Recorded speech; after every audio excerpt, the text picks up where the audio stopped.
दोस्तों festive season is just round the corner. आपके लिए एक बहुत ही परफेक्ट गिफ्ट सॉल्यूशन में लेके आई हूँ, जिसे आप एक गिफ्ट की तरफ भी दे सकते हैं या फिर आपके हैम्पर्स में भी इसे ऐड कर सकते हैं। आज के वीडियो में आपके साथ में शेयर करने वाली हूँ चॉकलेट मावा केक की रेसिपी।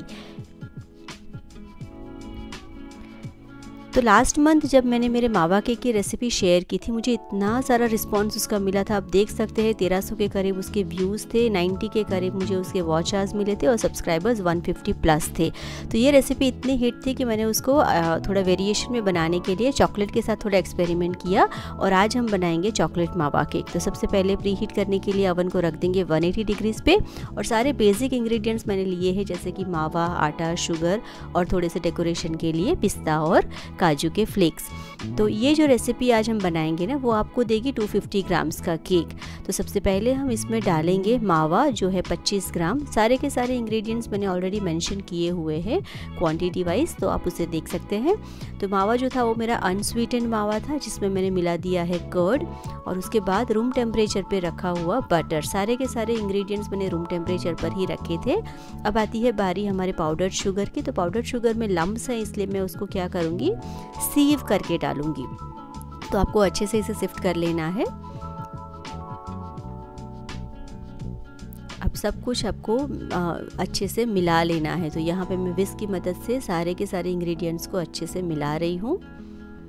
2-3 मिनट आपको मिलाना है ताकि वो थोड़ा सा लाइट और फ्लफ़ी हो जाए। अब इसमें हम डालेंगे कोको पाउडर, क्योंकि हम चॉकलेट मावा केक बना रहे हैं। तो यहाँ पे 15 ग्राम के करीब मैंने कोको पाउडर डाला हुआ है और साथ ही इसमें हम मिला देंगे मैदा, जो मैंने लिया है 60 ग्राम्स जितना। इसमें जाएगा बेकिंग पाउडर और बेकिंग सोडा। तो बेकिंग पाउडर हम डालेंगे 1/4 टीस्पून और बेकिंग सोडा हम डालेंगे 1/8 टीस्पून।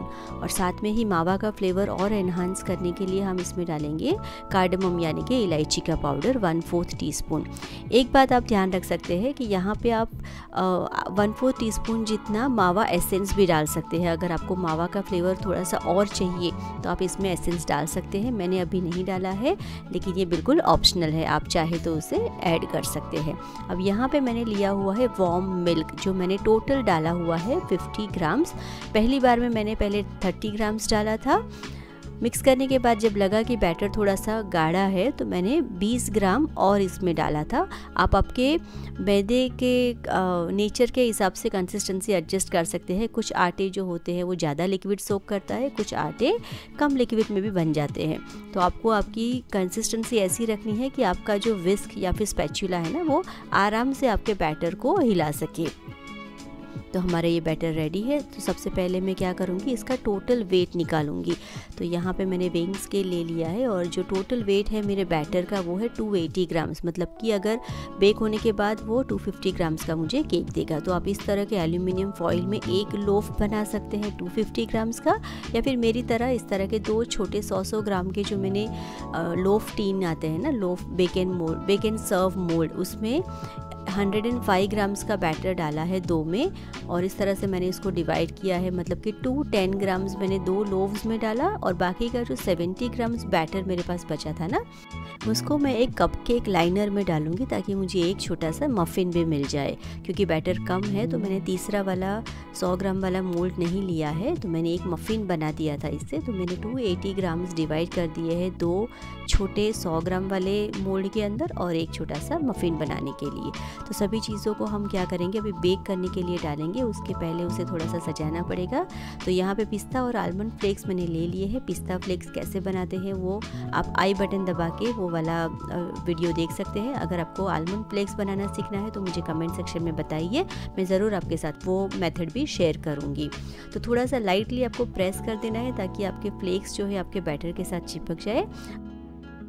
अब इन तीनों मोल्ड को मैं एक बेकिंग डिश में डालूंगी और उससे प्री हीटेड ओवन जो मैंने ऑलरेडी करके रखा है 180 डिग्रीज़ पे, उसके अंदर बेक होने के लिए रख दूंगी 20 to 25 मिनट्स के लिए। तो 20 मिनट्स के बाद आपको चेक करते रहना है। अगर वो हो गया है तो आप उसे कूलिंग रैक पे निकाल लें, कवर करके उसे ठंडा कर दे। 10 मिनट के बाद मैंने उसको मोल्ड में से निकाल दिया था और सीधा रख दिया था वायर रैक के ऊपर। तो ये देखिए बिल्कुल ठंडा हो चुका है और आप अगर उसे टच करके देखोगे ये बहुत ही सॉफ्ट केक बन के बाहर आया है। मैं इसको I just can't wait to taste this, okay. तो मैं अभी इसका बिल्कुल ठंडा होने का वेट कर रही हूँ ताकि मैं उसे टेस्ट कर पाऊँ। तो आपको मैं टेक्सचर दिखाने के लिए ये मफ़िन काट के दिखा रही हूँ। देखिए बहुत ही सॉफ्ट केक बना है और अंदर का टेक्सचर देखिए बिल्कुल परफेक्टली बेक हुआ है और इतना सॉफ्ट बना है ये।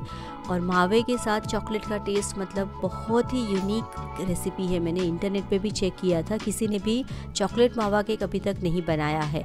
तो आप इस रेसिपी को ज़रूर ट्राई कीजिए। और अगर आप इसको किसी गिफ्टिंग ऑप्शन की तरह किसी को देना चाहते हैं तो इस तरह से मैंने रिबन ले लिया है सैटिन का, आप कोई भी कलर का ले लीजिए और बस उसे इस तरह से आप बांध दोगे तो आपका जो पूरा लोफ का जो लुक है ना वो बिल्कुल चेंज हो जाएगा और बिल्कुल गिफ्टिंग ऑप्शन की तरह दिखेगा। किसी को अगर आप इस तरह से देते हो डेकोरेट करके तो वो बहुत ही खुश हो जाएगा। और इसका टेस्ट तो वैसे भी बहुत अच्छा है। तो अगर आपको वीडियो पसंद आई है तो लाइक, शेयर और सब्सक्राइब करना बिल्कुल ना भूलें। बेल नोटिफिकेशन दबा दीजिए ताकि फ्यूचर के सारे वीडियो के नोटिफिकेशंस आपको टाइम टू टाइम मिलते रहें। आप और किस तरह के वीडियो देखना चाहते हैं वो भी मुझे कमेंट में जाके बताइए। मुझे बहुत खुशी होगी आपके लिए ऐसे वीडियो लाने के लिए। Thanks for watching.